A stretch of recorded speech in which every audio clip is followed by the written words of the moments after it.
ന്യൂഡൽഹി എന്ന super hit ചിത്രത്തിൻ്റെ location നോക്കാൻ അമേരിക്കയിലെത്തിയതായിരുന്നു സംവിധായകൻ ജോഷിയും തിരക്കഥാകൃത്ത് ഡെനിസ് ജോസഫും. ഒരു ദിവസം വെറുതെ മുറിയിലിരിക്കുമ്പോൾ അദ്ദേഹം ഒരു ഇംഗ്ലീഷ് ടെലിഫിലിം ടിവിയിൽ കണ്ടു. അഡോപ്ഷനായിരുന്നു ചിത്രത്തിൻ്റെ വിഷയം. ഒരമ്മയും കുറേ മക്കളും ചേർന്നുള്ള തീർത്തും ദൈന്യതയാർന്ന ഒരു ജീവിതത്തിൻ്റെ കഥയായിരുന്നു ആ ടെലിഫിലിം പറഞ്ഞത്. ഈ ടെലിഫിലിം ഡെനിസ് ജോസഫിൻ്റെ മനസ്സിലെവിടെയോ ഉടക്കി. ഈ ടെലിഫിലിം മലയാളിവൽക്കരിച്ചാൽ ഒരു നല്ല സൂപ്പർ ഹിറ്റ് ചിത്രത്തിൻ്റെ കഥ ജനിക്കും എന്ന് അദ്ദേഹം വിശ്വസിച്ചു. അങ്ങനെ ആ കഥയും മനസ്സിലിട്ടുകൊണ്ടാണ് ന്യൂഡൽഹിയിൽ നിന്നും ഡെനിസ് ജോസഫ് എറണാകുളത്തേക്ക് കേരളത്തിലേക്ക് മടങ്ങിയെത്തിയത്.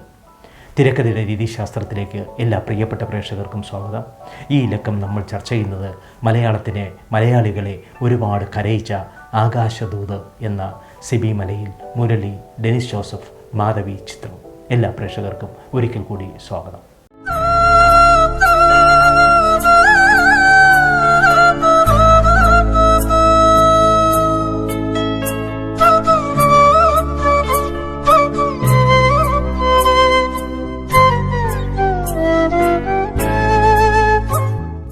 രാജാവിൻ്റെ മകൻ തുടങ്ങി ഇന്ദ്രജാലം വരെയുള്ള 4-5 സിനിമകൾ. മലയാളത്തിൽ ആക്ഷൻ സിനിമയ്ക്ക് പുതിയൊരു മുഖം നൽകിയ തിരക്കഥാകൃത്താണ് ഡെനിസ് ജോസഫ്. തമ്പി കണ്ണന്താനം എന്ന സംവിധായകനുമായി അദ്ദേഹം ചേരുമ്പോൾ മലയാളം ഇന്നേ വരെ കണ്ടിട്ടില്ലാത്ത ആക്ഷൻ സിനിമകളാണ് അദ്ദേഹത്തിൽ നിന്ന്, ആ ടീമിൽ നിന്നും ജനിച്ചു വീണത്. അങ്ങനെയിരിക്കെ ഒരു ദിവസം സംവിധായകൻ തമ്പി കണ്ണന്താനം ഡെനിസ് ജോസഫിനോട് ചോദിച്ചു, നിങ്ങൾക്ക് എന്തുകൊണ്ട് ഒരു സിനിമ സംവിധാനം ചെയ്തുകൂടെന്ന്.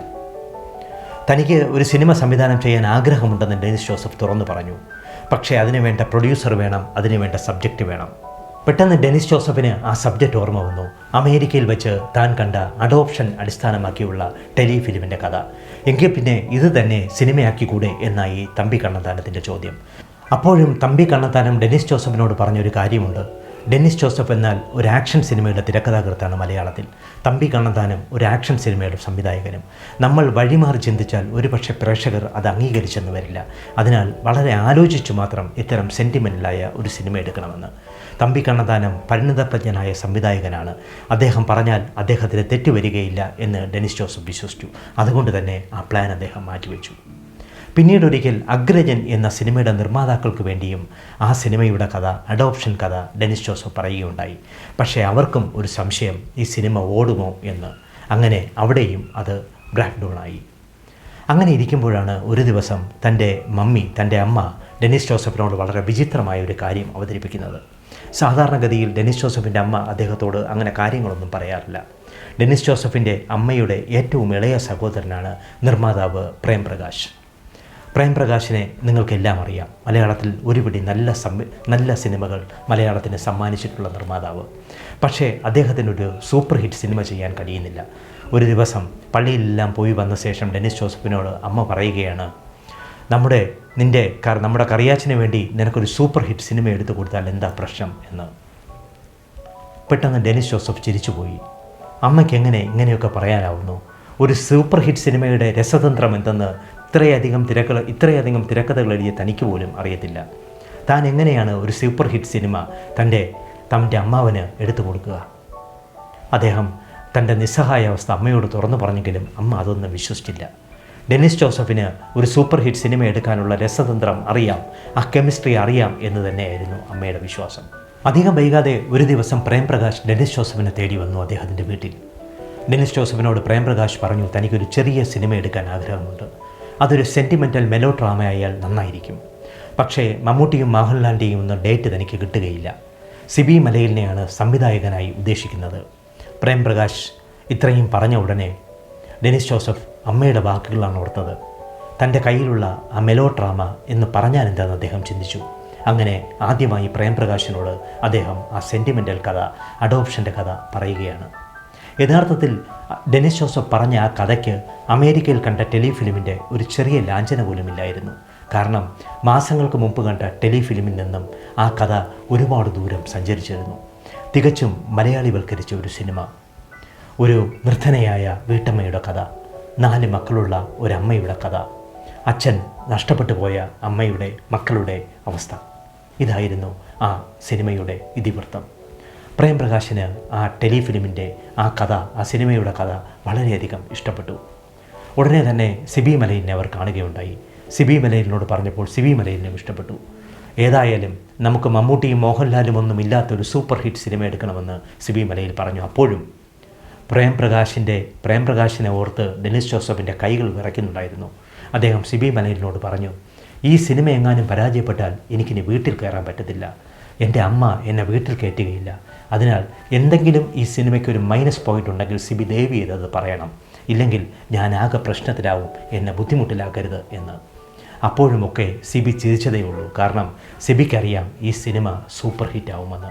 അതാണ് മലയാളത്തിലെ പ്രശസ്ത സിനിമയായ ആകാശദൂത് മലയാളികളെ അന്നും ഇന്നും കരയിപ്പിക്കുന്ന ഏക ചിത്രം എന്ന് പറയാം. ഏതാണ്ട് 150ഓളം ദിവസങ്ങൾ മലയാളത്തിലെ തിയേറ്ററുകൾ നിറഞ്ഞോടിയ ആകാശദൂത് ഇന്നും നമ്മുടെ മനസ്സിൽ അതേപടി നിലനിൽക്കുന്നതിൻ്റെ രഹസ്യം ഡെന്നിസ് ജോസഫ് തന്നെ പിൽക്കാലത്ത് പറഞ്ഞിട്ടുണ്ട്. തിരക്കഥയെടുത്ത് തുടങ്ങിയപ്പോൾ തന്നെ ചിത്രത്തിലെ നായകനായി മുരളിയെ തീരുമാനിച്ചു. പിൽക്കാലത്ത് ഡെന്നിസ് ജോസഫ് പറഞ്ഞൊരു പ്രധാനപ്പെട്ട കാര്യമുണ്ട്. ഈ ചിത്രത്തിലെ നായകൻ മുരളിയല്ല മറ്റാരെങ്കിലും ആയിരുന്നുവെങ്കിലും ഈ ചിത്രം 100% വിജയിക്കുമായിരുന്നുവെന്ന്. കാരണം ഇതിൽ നായകന് ഒരു പ്രസക്തിയുമില്ല. കഥയുടെ ഏതാണ്ട് ആദ്യ ഭാഗത്ത് തന്നെ നായകൻ നഷ്ടപ്പെട്ടു പോവുകയാണ്. നായകനെ നഷ്ടപ്പെടുത്തിക്കൊണ്ട് സിനിമ എങ്ങനെയാണ് മുന്നോട്ട് പോകുന്നതെന്ന് പ്രൊഡ്യൂസർമാർ പോലും ശങ്കിച്ചു പോയി. പക്ഷേ നായകനല്ല ഈ ചിത്രത്തിലെ കഥാപാത്രം, നായകനല്ല ഈ ചിത്രത്തിലെ വിഷയം. ചിത്രത്തിലെ വിഷയം വളരെ വ്യത്യസ്തമായ അതിൻ്റെ സബ്ജക്റ്റ് തന്നെയായിരുന്നു. സബ്ജക്റ്റാണ് ഈ ചിത്രത്തിൽ നായകനായി മാറിയത്. പക്ഷേ നായികാ പ്രാധാന്യമുള്ള ചിത്രമായിരുന്നല്ലോ ഇത്. ആരെയാണ് നായികയായി കൊണ്ടുവരിക? സുഹാസിനി, രേവതി, അങ്ങനെ ഒരുപാട് പേരുമായി സംവിധായകൻ സിബി മലയിൽ സംസാരിച്ചു. പക്ഷേ എല്ലാവർക്കും ഓരോരോ പ്രശ്നങ്ങൾ. സുഹാസിനി ഒരു ഘട്ടത്തിൽ ഈ ചിത്രത്തിൽ അഭിനയിക്കാം എന്ന് സമ്മതിച്ചതാണ്. പക്ഷേ 3-4 കുട്ടികളുടെ അമ്മയായി അഭിനയിക്കാൻ തനിക്ക് കഴിയുകയില്ലെന്ന് സുഹാസിനി തുറന്നു പറഞ്ഞു. അതിന് തൻ്റെ പ്രായമായിരുന്നില്ല വിഷയം. ആ ഇടയ്ക്കാണ് സുഹാസിനി വിവാഹിതയായത്. വിവാഹിതയായ ഒരമ്മയായ തനിക്ക് അത്രയധികം മക്കളെക്കുറിച്ച് ഓർത്ത് വേദനിക്കുന്ന ഒരമ്മയുടെ വേഷം പറഞ്ഞ് ഫലിപ്പിക്കാൻ പറ്റുമോ എന്ന സംശയം സുഹാസിനിക്കുണ്ടായി. ഇതേ സംശയം തന്നെയാണ് പിൽക്കാലത്ത് രേവതിക്കുണ്ടായത്. എന്ത് ചെയ്യുമെന്നറിയാതെ അങ്ങനെ ഈ ചിത്രം ഏതാണ്ട് സ്റ്റോപ്പ് ചെയ്യാൻ തന്നെ സംവിധായകനും തിരക്കഥാകൃത്തും തീരുമാനിച്ചു. കാരണം അത്രയേറെ ആർജവമുള്ള കഥാപാത്രമാണ് ഈ ചിത്രത്തിലെ നായിക. അങ്ങനെ ഒരു നായികയെ അഭിനയിക്കാൻ കിട്ടിയില്ലെങ്കിൽ ഒരു പക്ഷേ ഈ ചിത്രം പൂർണ്ണ പരാജയമാകും. ചിത്രം പരാജയമാകുന്നതിനേക്കാൾ നല്ലത് പ്രോജക്റ്റ് വേണ്ടെന്ന് വയ്ക്കുന്നതായിരുന്നു എന്ന് സംവിധായകനും തിരക്കഥാകൃത്തും തീരുമാനിച്ചു. ഈ സമയത്ത് തിരക്കഥയുടെ കോപ്പി എടുത്തിരുന്നത് ഡെന്നിസ് ജോസഫിൻ്റെ ഭാര്യ ലീനയാണ്. ലീനയുടെ വളരെ നല്ല കൈയക്ഷരമാണ്. ഡെന്നിസ് ജോസഫിൻ്റെ കൈയക്ഷരമാകട്ടെ തീരെ മോശവും. ലീന കോപ്പി എടുക്കുന്ന സമയത്ത് ഒരു ദിവസം കോപ്പി എടുത്തുകൊണ്ടിരിക്കെ ലീന ഡെന്നിസ് ജോസഫിനോട് ചോദിക്കുകയാണ്, ഈ ചിത്രത്തിലെ നായികയായി വടക്കൻ വീരഗാഥയിലെ മാധവിയെ കൊണ്ടുവന്നാൽ എന്തെന്ന്. ഡെന്നിസ് ജോസഫിന് അസഹ്യമായി ദേഷ്യം വന്നു. ഒരു നായികയെ കിട്ടാതെ ചിത്രത്തിൻ്റെ പ്രോജക്റ്റ് തന്നെ വഴിയിലാവുമോ എന്ന അവസ്ഥയിലാണ് തൻ്റെ ഭാര്യ ആവശ്യമില്ലാത്ത കാര്യങ്ങൾ പറയുന്നത്. മാധവിയാണെങ്കിൽ തീരെ രാശിയില്ലാത്ത ഒരു നടിയായിരുന്നു എന്നാണ് അക്കാലത്ത് സിനിമാ ലോകം വിശ്വസിച്ചിരുന്നത്. വടക്കൻ വീരഗാഥ സൂപ്പർ ഹിറ്റായെങ്കിലും അതിലെ ഒരു നേട്ടവും മാധവിക്ക് വന്നില്ല. എല്ലാ നേട്ടവും മമ്മൂട്ടിക്കാണ് വന്നു ചേർന്നത്. മാധവിയെ വെച്ച് സിനിമ ചെയ്താൽ പൊളിയും എന്ന് നിർമ്മാതാക്കൾ സംവിധായകനോടും തിരക്കഥാകൃത്തിനോടും തുറന്നു പറഞ്ഞു. ഈ ചിത്രം പരാജയപ്പെടും എന്ന് കേട്ട ഉടനെ, പ്രേംപ്രകാശിൻ്റെ വായിൽ നിന്ന് ആ വാക്ക് കേട്ട ഉടനെ ഡെന്നിസ് ജോസഫിന് ഓർമ്മ വന്നത് വീട്ടിലിരിക്കുന്ന ഏറ്റുമാനൂർ വീട്ടിലുള്ള തൻ്റെ അമ്മയാണ്. എങ്കിൽ പിന്നെ മാധവിയും വേണ്ട, ആരും വേണ്ട, ഈ ചിത്രം നമുക്ക് മതിയാക്കിയേക്കാം എന്ന് ഒരു ഘട്ടത്തിൽ ഡെന്നിസ് ജോസഫ് പ്രേംപ്രകാശിനോട് പറയുന്നു. പക്ഷേ പ്രേംപ്രകാശ് അതിന് തയ്യാറായിരുന്നില്ല. ഒടുവിൽ സംവിധായകന് അവർ ആ തീരുമാനം വിട്ടുകൊടുത്തു. സിബി മലയിൽ ഒരു രാത്രി മുഴുവൻ നീണ്ട ആലോചനയ്ക്ക് ശേഷം പിറ്റേന്ന് മാധവിയെ ഫിക്സ് ചെയ്യുകയാണ്. മാധവി അന്ന് ബോംബെയിലാണ് താമസം. സിബി മലയിൽ നേരിട്ടാണ് മാധവിയെ കണ്ടത്. ഈ ചിത്രത്തിൻ്റെ കഥ അവരോട് പറയുന്നു. അവർക്ക് അത് അക്സെപ്റ്റബിൾ ആയിരുന്നു. താൻ അഭിനയിക്കാൻ തയ്യാറാണെന്ന് മാധവി പറയുന്നു. ചിത്രം അപ്പോഴും സിബി വിശ്വസിച്ചൊരു കാര്യമുണ്ട്. ഈ ചിത്രത്തിൽ മാധവിയല്ല ആരായാലും നന്നായി അഭിനയിക്കുന്ന ഒരു നായികയെ കിട്ടിയാൽ ഈ ചിത്രം 100-ലധികം ദിവസങ്ങൾ ഓടുമെന്ന് സിബി മലയിൽ വിശ്വസിച്ചു. പക്ഷേ ഡെന്നിസ് ജോസഫിന് ഈ വിശ്വാസമൊന്നും ഉണ്ടായിരുന്നില്ല. അദ്ദേഹം സിബി മലയിലിനെ വിശ്വസിക്കുക മാത്രമാണ് ചെയ്തത്. കാരണം അപ്പോഴും ഞാൻ നേരത്തെ പറഞ്ഞതുപോലെ ഇവിടെ സബ്ജക്റ്റാണ് ഈ ചിത്രത്തിലെ പ്രധാന കഥാപാത്രങ്ങളെ അഭിനയിപ്പിക്കുന്നത്, നടീനടന്മാരല്ല. അത് തന്നെയായിരുന്നു ആ തിരക്കഥയുടെ ബലം തന്നെയായിരുന്നു ആകാശദൂത് എന്ന സിനിമയുടെ വിജയവും. ചിത്രത്തിലെ നായകനെ പോലെ നായികയെ പോലെ പ്രധാനപ്പെട്ടതാണ് ഈ ചിത്രത്തിലെ പ്രതിനായകനായ കഥാപാത്രം. ആരാണ് പ്രതിനായകനെ അവതരിപ്പിക്കുക? അക്കാലത്താണ് ഭരതൻ്റെ താഴ്വാരം എന്ന സിനിമ ഇറങ്ങുന്നത്. താഴ്വാരത്തിൽ മോഹൻലാലിനൊപ്പം പ്രതിനായകനായി അഭിനയിച്ച ഒരു നടനുണ്ടായിരുന്നു സലിം ഗൗസ്. അദ്ദേഹത്തെ ഇവർ ബുക്ക് ചെയ്തു. ഒരു മൊണാസ്ട്രിയിലെ, അതായത് ആ നായിക വയലിൻ പഠിപ്പിക്കുന്ന മൊണാസ്ട്രിയിലെ പാൽ കറവക്കാരനായിരുന്നു പ്രതിനായകൻ. അയാൾ അവിടെ നിന്ന് വളർന്ന് 1-2 വണ്ടികളൊക്കെയായി ഒരു കൊച്ചു മുതലയാളിയായി വിരാജിക്കുന്ന ഒരാൾ. സലിം ഗൗസിന് പെട്ടെന്നെന്തോ പ്രതിസന്ധി ഉണ്ടായി. അദ്ദേഹത്തിന് ചിത്രത്തിൽ അഭിനയിക്കാൻ തയ്യാറല്ല എന്ന് അദ്ദേഹം വിളിച്ചറിയിച്ചു. പിന്നെ ആരെ കണ്ടെത്തും? ഷൂട്ടിങ്ങിനാണെങ്കിൽ 10-15 ദിവസം മാത്രം ബാക്കി. മുരളിയെ ഫിക്സ് ചെയ്തു, മാധവിയെ ഫിക്സ് ചെയ്തു. ഇനി എന്തു ചെയ്യും? സീന ആൻ്റണിയെ ഫിക്സ് ചെയ്തു. ആ ചിത്രത്തിൽ അഭിനയിക്കുന്നതിനുള്ള കുട്ടികളെയും കണ്ടെത്തി. ഇനി എന്താ ചെയ്യുക എന്ന് പ്രതിസന്ധിയായി.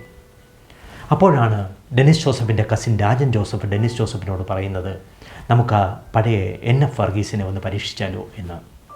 കൂടവിടെ എന്ന ചിത്രത്തിൻ്റെ 100ാം ദിവസം ആഘോഷിക്കുമ്പോൾ അത് കോമ്പയർ ചെയ്തത് NF വർഗീസാണ്. അദ്ദേഹത്തിൻ്റെ ശബ്ദം അന്നേ ഡെന്നിസ് ജോസഫ് ശ്രദ്ധിച്ചിരുന്നു. NFനെ രാജൻ ജോസഫ് ഡെന്നിസ് ജോസഫിൻ്റെ അടുത്ത് വിളിച്ചു വരുത്തി. NF വന്ന് കണ്ടു.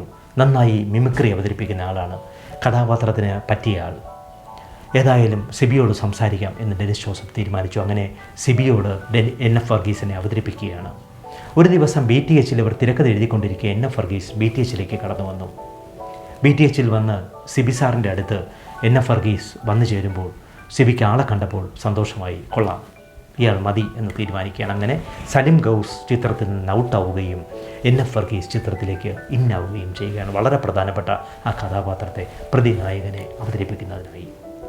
പടമിറങ്ങി ആകാശദൂത് മലയാളം കണ്ട ഏറ്റവും വലിയ ദുരന്തമായി മാറുമെന്ന് സിബി മലയിലൊഴികെ ആ ചിത്രത്തിൻ്റെ എല്ലാ അണിയറ പ്രവർത്തകരും വിശ്വസിച്ചു.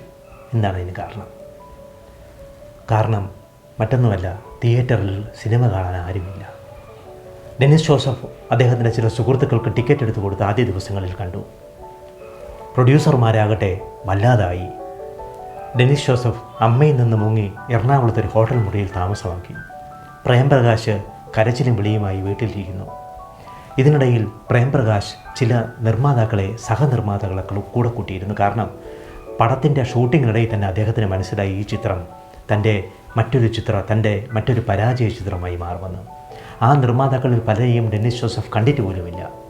നിർമ്മാതാവിനും സംവിധായകനൊഴികെ മറ്റാർക്കും വിശ്വാസമില്ലാത്തൊരു സിനിമയായിരുന്നു ആകാശദൂത്. പടമിറങ്ങി 2-3-4 ദിവസം കഴിയുമ്പോൾ സിബി മലയിൽ പ്രേംപ്രകാശിനെ ഫോണിൽ വിളിക്കുകയാണ്. അച്ചായനൊരു കാര്യം ചെയ്യണം, പടം ഹോൾഡ് ഓവർ ആവാതെ നോക്കണം. കാരണം ഈ ചിത്രം 100 ദിവസം ഓടുമെന്ന കാര്യത്തിൽ എനിക്ക് യാതൊരു സംശയവുമില്ല എന്ന്. പ്രേംപ്രകാശ് ചിരിച്ചു കളഞ്ഞേ ഉള്ളൂ. 1-2 പരസ്യം കൊടുത്ത് ഈ ചിത്രത്തിനൊന്ന് കൈപിടിച്ചുയർത്താമോ എന്നുകൂടി നോക്കണമെന്ന് പറഞ്ഞു. പരസ്യം കൊടുക്കാൻ പ്രേംപ്രകാശ് തയ്യാറായതേയില്ല. കാരണം ആ പരസ്യത്തിൻ്റെ പണം പോലും തൻ്റെ കയ്യിൽ നിന്ന് പോകുമെന്ന് പ്രേംപ്രകാശിന് ഉറപ്പായിരുന്നു. അപ്പോഴാണ് പ്രശസ്ത നടി ശ്രീലതയുടെ ഭർത്താവ് ആയുർവേദ ഡോക്ടറായ ഡോക്ടർ കാലടി നമ്പൂതിരി ഡെന്നിസ് ജോസഫിനെ ഫോണിൽ വിളിക്കുന്നത്. ഞാൻ താങ്കളുടെ ചിത്രം കണ്ടു. അദ്ദേഹം സിബി മലയിലിനെയും ഒരേ സമയം ഫോണിൽ വിളിക്കുകയാണ്. നിങ്ങളുടെ ചിത്രം കണ്ടു, ഇത്രയും നല്ലൊരു ചിത്രം മലയാളത്തിൽ പുറത്തിറങ്ങിയിട്ടില്ല എന്ന് അദ്ദേഹം പറയുന്നു. എങ്കിൽ പിന്നെ അതൊന്ന് എഴുതിത്തരാൻ സിബി മലയിലും ഡെന്നിസ് ജോസഫും കാലടി നമ്പൂതിരിയോട് ആവശ്യപ്പെട്ടു. അദ്ദേഹം വളരെ നന്നായി ഒരു നിരൂപണം ഒരു 10 വരിയിൽ എഴുതി സംവിധായകനും തിരക്കഥാകൃത്തിനുമായി നൽകുകയാണ്. പിറ്റേന്ന് ആ കത്താണ് ആകാശദൂതിൻ്റെ പരസ്യമായി പത്രങ്ങളിൽ വന്നത്. കത്ത് വായിച്ചവരെല്ലാം അന്ന് രാത്രിയോടുകൂടി തിയേറ്ററിലേക്ക് വന്നു തുടങ്ങി. ഇതിനിടയിൽ കാലടി നമ്പൂതിരി മറ്റ് ചില ഐഡിയകൾ കൂടി പറഞ്ഞു കൊടുത്തു. എങ്ങനെയെങ്കിലും ചിത്രത്തിന് ലിഫ്റ്റ് ചെയ്യാനുള്ള മാർഗ്ഗങ്ങൾ ആലോചിക്കണമെന്ന്. ഒരു തിയേറ്റർ മുതലാളിയാണ് നിർമ്മാതാവായ പ്രേംപ്രകാശിനോട് പറയുന്നത്, നമുക്ക് തിയേറ്ററിൽ സിനിമ കാണാൻ വരുന്നവർക്കെല്ലാം ഒരു തൂവാല കൊടുക്കാം. ആ തൂവാലയിൽ ആകാശദൂത് എന്നെഴുതാം. തൂവാല എന്തിനെന്നല്ലേ? കാരണം കാലടി നമ്പൂതിരിയുടെ കത്ത് പത്രത്തിൽ വന്ന ദിവസം തന്നെ ആളുകൾ, സ്ത്രീകൾ ഇരച്ചിരച്ച് തിയേറ്ററിലേക്ക് വന്നുകൊണ്ടിരിക്കുകയാണ്. എല്ലാവരും ഇരുന്ന് കരയുന്നു. ഡെന്നിസ് ജോസഫ് അദ്ദേഹത്തിൻ്റെ ഭാര്യ ലീനയോടൊപ്പമാണ് ചിത്രം കാണാൻ പോയത്. ആ ചിത്രത്തിൽ ആ തിയേറ്ററിൽ ലീന ഉൾപ്പെടെ എല്ലാവരും കരയുകയാണ്. ഡെന്നിസ് ജോസഫ് മാത്രം കരച്ചിൽ കണ്ട് ചിരിച്ചുകൊണ്ടിരിക്കുന്നു. പിൽക്കാലത്തൊരു ഇൻ്റർവ്യൂവിൽ ഡെന്നിസ് ജോസഫ് പറയുകയുണ്ടായി, തൻ്റെ ഭാര്യ ലീന തന്നോട് ചോദിക്കുന്നു, നിങ്ങൾ ഇത്രയും ക്രൂരനായി പോയല്ലോ മനുഷ്യ, ഈ സിനിമ കണ്ടിട്ട് നിങ്ങൾക്ക് കരച്ചിൽ വന്നില്ലേ എന്ന്. എൻ്റെ ചിത്രം സൂപ്പർ ഹിറ്റാകുന്നത് കാണുമ്പോൾ ഞാൻ എന്തിന് കരയണം എന്നാണ് ഡെന്നിസ് ജോസഫ് ലീനയോട് ചോദിച്ചത്. അതൊരു സത്യമായിരുന്നു. കാരണം സിബി മലയിലിൻ്റെ വാക്കുകൾ പൊന്നാവുകയായിരുന്നു അവിടെ. കാലടി നമ്പൂതിരിയുടെ കത്താണ് ഈ ചിത്രത്തിന് മറ്റൊരു വഴിത്തിരിവായത്. പിന്നീട് ആ തിയേറ്റർ ഉടമ പറഞ്ഞ പ്രേംപ്രകാശിനോട് പറഞ്ഞ തൂവാല എന്ന ആ ഒരു തുറുപ്പുകുലാനും ചിത്രം മുകളിലേക്ക് കുതിച്ചുകൊണ്ടിരിക്കുന്നു. എല്ലാ ദിവസവും എല്ലാ തിയേറ്ററിൽ നിന്നും ഭയങ്കരമായ റെസ്പോൺസ്. വെറും മൗത്ത് പബ്ലിസിറ്റി കൊണ്ടാണ് മലയാളത്തിൽ ആകാശദൂത് മലയാളികൾക്ക് പ്രിയങ്കരനായി മാറിയത്. സീന ആൻ്റണിയുടെയും മാധവിയുടെയും മുരളിയുടെയും ഒക്കെ അഭിനയം, NF വർഗീസിൻ്റെയും ഒക്കെ അഭിനയം, സിബി മലയിലിൻ്റെ ഫ്രെയിംസ്, ഡെനിസ് ജോസഫിൻ്റെ തിരക്കഥ, പ്രേംപ്രകാശിൻ്റെ നിർമ്മാണം എന്നു വേണ്ട മലയാളികൾക്ക് പ്രിയകരമായി മാറുകയായിരുന്നു ഈ ടീം ഒന്നാകെ. ആകാശദൂത് മലയാളത്തിലെ ഏറ്റവും വലിയ ഹിറ്റുകളിലൊന്നായി മാറുമ്പോൾ ഡെനിസ് ജോസഫ് പറഞ്ഞ പ്രശസ്തമായ വാചകമുണ്ട്: എന്തിനാണ് നിങ്ങൾ ടിക്കറ്റ് എടുത്ത് കരച്ചിൽ കാണുന്നതെന്ന്, നിങ്ങൾ എന്തിനാണ് ടിക്കറ്റ് എടുത്ത് ദുഃഖം കാണുന്നതെന്ന്. അതൊരു സത്യമായിരുന്നു. കാരണം ഡെനിസ് ജോസഫിനെ സംബന്ധിച്ചിടത്തോളം സിനിമ എന്നത് ഒരു എൻ്റർടൈൻമെൻറ്റാണ്. തൻ്റെ സിനിമ കണ്ട ആളുകൾ കരയുമ്പോൾ അദ്ദേഹം പറഞ്ഞത് തൻ്റെ തിരക്കഥയും തൻ്റെ സിനിമയും വിജയിച്ചു എന്നാണ്. അപ്പോഴെല്ലാം കരയുന്ന സിനിമകൾ കാണാൻ താല്പര്യപ്പെട്ടിട്ടുള്ള ഒരാളായിരുന്നില്ല ഡെനിസ് ജോസഫ്. ഡെനിസ് ജോസഫിൻ്റെ ഏറ്റവും മികച്ച തിരക്കഥകളിലൊന്നാണ് ആകാശദൂത്. അതിലെ കുട്ടികളെല്ലാം ഇന്ന് വളർന്ന് വലുതായി. അതിൽ അഭിനയിച്ച പലരും ഇന്ന് ജീവിച്ചിരിപ്പില്ല. പക്ഷേ ആ ചിത്രം ഇന്നും നിറഞ്ഞ മനസ്സോടെ മലയാളികൾ ഏറ്റുവാങ്ങിക്കൊണ്ടിരിക്കുന്നു. തിരക്കഥയുടെ രീതിശാസ്ത്രത്തിൽ ആകാശദൂതിൻ്റെ കഥ കേട്ടിരുന്ന എല്ലാവർക്കും നന്ദി. അടുത്തിടക്കും കാണുന്നതുവരെ നമസ്കാരം.